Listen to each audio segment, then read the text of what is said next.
اور اس کے بیٹے کے آسمان پر سے آنے کے منتظر رہو، جسے اس نے مردوں میں سے جلایا، یعنی یسوع کے، جو ہم کو آنے والے غضب سے بچاتا ہے۔ خداوند کے زندہ اور پاک کلام میں سے پہلا تھسلنیکیوں اس کا پہلا باب۔ پولوس اور سلوانوس اور تیموتھیوس کی طرف سے تھسلنیکیوں کی کلیسیا کے نام، جو خدا باپ اور خداوند یسوع مسیح میں ہے، فضل اور اطمینان تمہیں حاصل ہوتا رہے۔ تم سب کے بارے میں ہم خدا کا شکر ہمیشہ بجا لاتے ہیں اور اپنی دعاؤں میں تمہیں یاد کرتے ہیں، اور اپنے خدا اور باپ کے حضور تمہارے ایمان کے کام اور محبت کی محنت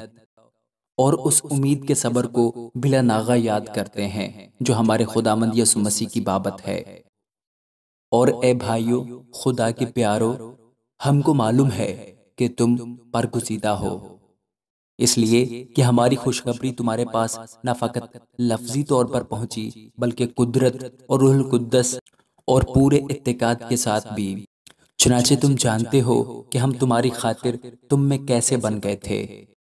اور تم کلام کو بڑی مصیبت میں روح القدس کی خوشی کے ساتھ قبول کر کے ہماری اور خداوند کی مانند بنے، یہاں تک کہ مقدونیہ اور اخیا کے سب ایمانداروں کے لیے نمونہ بنے، کیونکہ تمہارے ہاں سے نہ فقط مقدونیہ اور اخیا میں خداوند کے کلام کا چرچا پھیلا ہے، بلکہ تمہارا ایمان جو خدا پر ہے ہر جگہ ایسا مشہور ہو گیا ہے کہ ہمارے کہنے کی کچھ حاجت نہیں،